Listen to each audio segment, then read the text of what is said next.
ఈరోజు టోటల్గా మా షిప్లోని బ్రిడ్జ్ ఎక్విప్మెంట్స్ గురించి అయితే నేను ఎక్స్ప్లెయిన్ చేస్తాను అనమాట.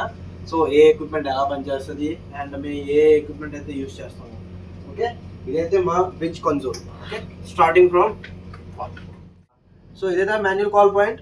సో ఇది ఇన్ కేస్ ఆఫ్ మనం ఎప్పుడైనా ఎక్కడైనా ఫైర్ చూస్తే జస్ట్ మనం మాన్యువల్గా ప్రెస్ చేస్తే ఫైర్ అలారం అనేది బ్రిడ్జ్ మీద మరియు ఇంజిన్ రూమ్లో కూడా అలారం అనేది వస్తుంది.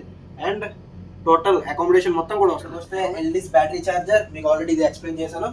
ఎల్డిస్ ల్యాంప్ చూసారు కదా, ఇదైతే Aldis lamp and Aldis battery charger and normal walkie talkies and ఇదైతే ఎక్స్పాండ్ రైడర్ అనమాట. సో మా షిప్కి నార్మల్గా ఇప్పుడు ఊర్లో అయితే బళ్ళు ఉంటాయి కదా, వాటికైతే నైట్ టైం వెళ్ళాలి అంటే లైట్స్ ఉంటాయి. సో మా షిప్కి అలాగా లైట్స్ ఏ ఉండవు, ఓన్లీ సిగ్నలింగ్ లైట్స్ ఉంటాయి. అంటే మేము వెళ్తున్నామా యాంకర్లో ఉన్నామా అని చెప్పడానికి అవి సిగ్నల్ లైట్స్ అనమాట. సో ఆ లైట్స్తో మేమైతే వెళ్ళడానికి అవ్వదు, అంటే ఎదురుగా ఏం వస్తుందో టార్గెట్ అనేది మాకు కనిపించదు. సో ఈ రాడార్ ద్వారా అయితే మేము ఎదురుగా ఉండే targets 6 nautical miles 12 nautical miles ఈ రేంజ్ పెంచుకొని ఇందులో ఏమైనా టార్గెట్స్ వస్తే ఇందులో మాకు షో చేస్తాయి. సో దాన్ని బట్టి మేము కొలిజన్ అవాయిడెన్స్ చేస్తూ నావిగేషన్ అనేది చేస్తాం. అండ్ నెక్స్ట్ వన్ ఈజ్ ఇదైతే ఎకో సౌండర్. సముద్రంలో ఉన్న వాటర్ యొక్క డెప్త్ని తెలుసుకోవడానికి అయితే దీన్ని యూజ్ చేస్తాం. డీప్ సీలో ఉన్నాం కనుక ఇదైతే ఆన్ చేయలేదు. ఒకవేళ మేము యాంకరేజ్లో ఉన్న పోర్ట్కి అరైవల్ ఆర్ డిపార్చర్ టైంలో ఉంటే మేము దీన్ని ఆన్ చేస్తాం. So back to switch off position, ఇదైతే ఆఫ్ పొజిషన్లో కూడా ఉంటుంది. మీకు ఇదైతే VHF very high frequency ship to ship communication లేదా షార్ట్ రేంజ్ కమ్యూనికేషన్స్ కోసం యూజ్ చేస్తారు. మోస్ట్లీ ఇది పోర్ట్ అరైవల్ డిపార్చర్స్ టైమ్స్లో యూజ్ చేస్తారు. లైక్ అండ్ ఆల్సో మిడ్ సీలో అయితే హెడ్ ఆన్ సిచ్యువేషన్, దాని తర్వాత ఓవర్టేకింగ్ ఇలాంటి సిచ్యువేషన్లో లేదా టీఎస్ఎస్ విటిఎస్ క్రాస్ అయ్యేటప్పుడు కూడా ఇది ఎక్కువగా యూజ్ అవుతుంది.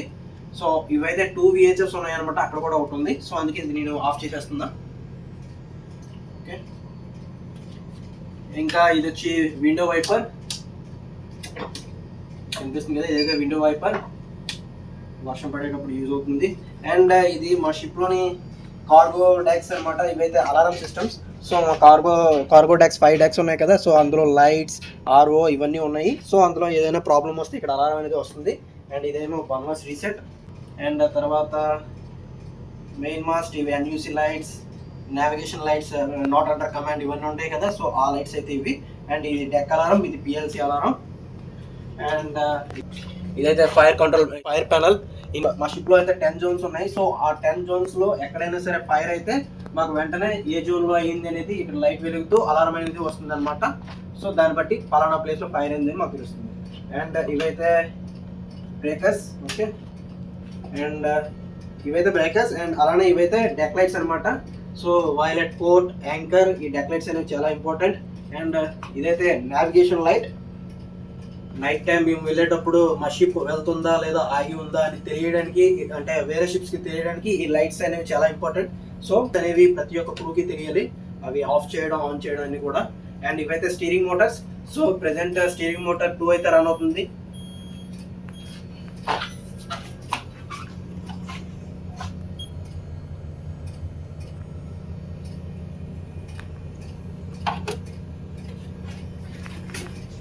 అండ్ ఇది వచ్చి షిప్స్ హార్న్. ఇన్ కేస్ షిప్లో ఇది హార్న్ అనమాట.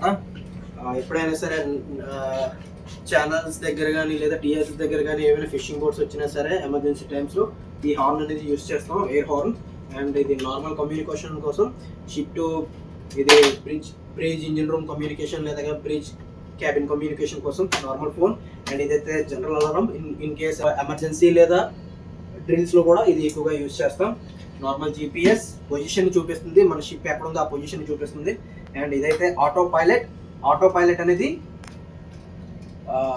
పైలట్ అనేది ఇప్పుడు నార్మల్గా మాన్యువల్ స్టీరింగ్ కాకుండా ఆటో పైలట్ షిప్ దానంతట అదే తీసుకెళ్తుంది అనమాట. సో ఇదైతే మా క్రూ యొక్క కష్టాన్ని తగ్గిస్తుంది, ఎందుకంటే గంటల కొద్దీ మేము ఇలా పట్టుకొని స్టీరింగ్ చేయలేం కదా. సో ఆటోలో పెట్టేస్తే ఒక డిజైర్డ్ కోర్స్ ఇస్తే దానికి అది షిప్ని అలా తీసుకుని ఆ కోర్స్ని మెయింటైన్ చేసుకుంటూ తీసుకుని వెళ్తుంది అనమాట. So auto pilot and NFE mode. So ఇది ఆటోలో ఉంది ప్రెజెంట్ అండ్ ఎన్ఎస్ది కదా. అండ్ ఇదైతే ఎన్ఎఫ్ఈ మోడ్. ఓకే, ఇదైతే జైరో రిపీటర్. అండ్ ఇదైతే టెలిగ్రాఫ్.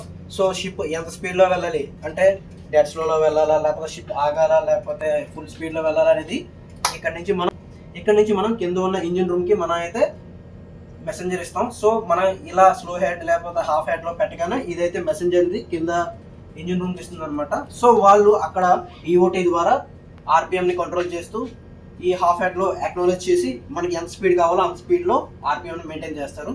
అండ్ చెప్పాను కదా ఆల్రెడీ ఇది ఒక VHF. సో ఇవైతే ఇంజిన్ మోడ్ అనమాట. ఇంజిన్ స్టాప్ అయినా ఇంజిన్ ఒకవేళ బ్రిడ్జ్ కంట్రోల్కి మనకి ఇంజిన్ కావాలి అన్నా ఇక్కడ లైట్స్ వెలుగుతాయి అనమాట. సో ఇవైతే ఇంజిన్ కంట్రోల్. అండ్ ఇదైతే ఇంటర్కామ్. ఏదైనా ఎమర్జెన్సీ టైమ్స్లో అనౌన్స్మెంట్ చేయడానికి, డే అడ్వాన్స్ అయినా సరే రిటార్డ్ అయినా సరే అనౌన్స్మెంట్ చేయడానికి ఎమర్జెన్సీస్ టైంలో ఇది ఎక్కువగా యూజ్ అవుతుంది. అండ్ ఇది ఆల్రెడీ మీకు తెలుసు, ఎవ్రీడే మీరు చూస్తుంటారు. ఇదైతే ఓపెన్ CPM. సో ఇది మాకు స్మాల్ ఎగ్డిస్, మినీ ఎగ్డిస్ టైప్ అనమాట. అండ్ ఇక్కడ మీకు కనిపిస్తుంది కదా, ఇదైతే AIS ship automatic identification system. వేరే షిప్స్ యొక్క ఐడెంటిఫికేషన్ తెలియజేస్తుంది. ఇదైతే మాస్టర్ జైరో విత్ UPS అనమాట. ఈ మాస్టర్ జైరో దగ్గర నుంచి మనకి ఫీడింగ్ మొత్తం వస్తుంది అనమాట త్రూ జైరో కంపాస్. అండ్ ఇదైతే మోస్ట్ ఇంపార్టెంట్ థింగ్ షిప్లో బైనాక్యులర్. ఓకే, సో ఇది లేకపోవడం వల్ల టైటానిక్ మునిగిపోయిందని అంటుంటారు. Yes, correct. And ship satellite phone. This is in case of emergency ship satellite phone అనమాట. బట్ ఇది ఇప్పుడు పనిచేయదు. ఎస్-బ్యాండ్ రైడర్, ఇది పోర్ట్కి వెళ్ళేటప్పుడు యూజ్ చేస్తుంటాం. సో ప్రెజెంట్ అయితే డీప్సీలో ఉన్నాం కనుక సో ఇదైతే ఆఫ్లో ఉంది. అండ్ AIS ప్లగ్ ఇదైతే. అండ్ మీకు కనిపిస్తుంది కదా, ఇదైతే SART search and rescue radar transponder. Okay, so and next వచ్చి ఇదైతే మా షిప్లో బారోమీటర్. ఇదైతే అట్మాస్ఫియరిక్ ప్రెజర్ని మెజర్ చేసి వెదర్ ఎప్పుడు ఎలా మారుతుందో, ఎప్పుడు చేంజ్ అవ్వబోతుందో వెదర్ అనేది తెలుసుకోవడానికి దీన్ని అయితే మా షిప్లో యూజ్ చేస్తాం. అండ్ అలానే మీకు డీవియేషన్ కార్డ్ అయితే కింద కనిపిస్తుంది. ఇదైతే కంపాస్ ఎర్రర్ని కరెక్ట్ చేసి షిప్ని కరెక్ట్ డైరెక్షన్లో తీసుకెళ్ళడానికి అయితే యూజ్ చేస్తాం. అండ్ అలానే మీకు ఇక్కడ కనిపిస్తుంది కదా, ఇదైతే షిప్ మ్యాగ్నెటిక్ కంపాస్. అండ్ పక్కనే చూస్తున్నారు కదా, ఇదైతే radar angle indicator. So radar angle ఎంత టర్న్ అవుతుందో, ఎన్ని డిగ్రీస్ టర్న్ అవుతుందో దీని ద్వారా మనం తెలుసుకోవచ్చు. అండ్ అలానే కొద్దిగా బ్యాక్ వస్తే ఇక్కడ మీకు కనిపిస్తుంది కదా, ఇదైతే స్మోక్ డిటెక్టర్. అండ్ పక్కనే చూస్తున్నారు కదా, ఇదైతే ఎమర్జెన్సీ లైట్స్. ఇదైతే టోటల్ GMDSS కన్సోల్ అనమాట. సో ఇదైతే కనిపిస్తుంది కదా, SATC-A, SATC-B అంటే 1 or 2. ఇదైతే LRIT, SATC-లో ఇది LRIT. అండ్ ఇదైతే MFHF, ఇదైతే SSB. ఓకే, అండ్ ఇవైతే GMDSS ప్రింటర్స్. వీటన్నిటికి కూడా daily test, weekly test, monthly test అనేది ఉంటుంది. సో నేను వాటి గురించి అయితే మీకు మళ్ళీ ఎక్స్ప్లెయిన్ చేస్తాను. ఇవైతే ఎక్కువగా డిస్ట్రెస్ టైంలో యూజ్ అవుతాయి అనమాట. And here comes to chart table. ఇదైతే మన ప్రపంచం. GPS log. అండ్ అలానే కనిపిస్తుంది కదా deck log book. Okay, log book ఇక్కడ మెయింటైన్ చేసుకుంటాం. అండ్ ఇక్కడ మీరు చూస్తుంటే కనిపిస్తుంది కదా షిప్స్ ఆఫీస్ ఫైల్స్. అండ్ అలానే పబ్లికేషన్స్, ఇవన్నీ నేను అప్డేట్ చేసుకుంటాను అనమాట. అలానే చార్ట్స్. ఓకే, మీకు చూస్తుంటారు కదా, ఇవైతే చార్ట్స్ అనమాట. సో మాకు ఎగ్డిస్ లేదు కనుక సో మేమైతే చార్ట్ వర్క్స్ చేస్తుంటాం. సో వీక్లీ కరెక్షన్స్ చేస్తున్నప్పుడు మాకైతే రోజు దిగిపోతుంది. ఓకే, అలానే ఇక్కడ ఒక GPS ఉంది. ఇదైతే DGPS అనమాట, differential GPS global positioning system. ఈ DGPS అయితే ఎక్స్ట్రా కరెక్షన్ సిగ్నల్స్ని యూజ్ చేసి ఎర్రర్స్ని తగ్గించి యాక్యురేట్ పొజిషన్ అయితే ఇస్తుంది. So GMDSS battery daily onload off-load test చేస్తాం కదా, సో ఇదైతే సో ఇక్కడ నుంచి అయితే మేము చేస్తాము. And submersible VHF during fire fighting చేసేటప్పుడు ఇదైతే submersible VHF fire fighters use చేస్తారు. అండ్ మా డైలీ ల్యాప్టాప్ అనమాట. ఇందులో మా పేపర్ వర్క్ మొత్తం అవుతుంది. And printers. ఓకే, అండ్ అలానే కొద్దిగా దగ్గరికి వస్తే నావిటెక్స్ కనిపిస్తుంది కదా. ఈ నావిటెక్స్ అయితే వెదర్ మరియు నేవ్ వార్నింగ్స్ రిసీవ్ చేసుకోవడానికి అయితే దీన్ని మా షిప్లో యూజ్ చేస్తాం. సో మీకు ఇక్కడ చూస్తే సర్వైవల్ క్రాఫ్ట్ రేడియోస్ ఉన్నాయి 3 కంటిన్యూస్లీ ఛార్జింగ్లో ఉంటాయి. అండ్ వాటి యొక్క GMDSS ప్రైమరీ లిథియం బ్యాటరీస్ ఇవి అయితే. సో వీటి ఎక్స్పైరీ డేస్ కూడా మెయింటైన్ చేసి ఉండాలి. అండ్ ఇవి 24/7 ఇప్పుడు కూడా ఛార్జింగ్లో ఉండాలి. సో ఇవైతే ఫ్లాగ్స్ అనమాట, alphabetical flags A to Z ఉంటాయి అనమాట. అండ్ అలానే మేము ఏ కంట్రీస్ వెళ్తామో ఆ కంట్రీస్ ఫ్లాగ్ కూడా ఇందులో ఉంటాయి అనమాట. సో చూసారు కదా, ఏ ఫ్లాగ్ యొక్క మీనింగ్ ఏంటో ఇక్కడ ఆల్రెడీ ఉంటుంది అనమాట మెన్షన్ చేసి. అండ్ అలానే ఫ్లాగ్స్ ఇన్వెంటరీ కూడా నేను ఇక్కడ స్టోర్ చేసి పెట్టుకుంటాను. చూసారు కదా, ఇదైతే మా బ్రిడ్జ్ ఎక్విప్మెంట్స్ టోటల్గా.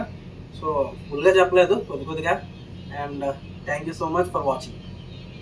మీరు చూస్తుంది అయితే మా షిప్లోని బ్రిడ్జ్ వ్యూ. ఈ వీడియోలో అయితే నేను జస్ట్ మా షిప్లో ఉండే ఇన్సైడ్ బ్రిడ్జ్ ఎక్విప్మెంట్స్ కోసం మాత్రమే లైన్లో ఎక్స్ప్లెయిన్ అయితే చేశాను. బట్ నెక్స్ట్ వీడియోస్లో అయితే ఒక్కొక్క బ్రిడ్జ్ ఎక్విప్మెంట్ గురించి ఫుల్ డీప్గా అయితే ఎక్స్ప్లెయిన్ చేస్తాను. Thank you for watching guys.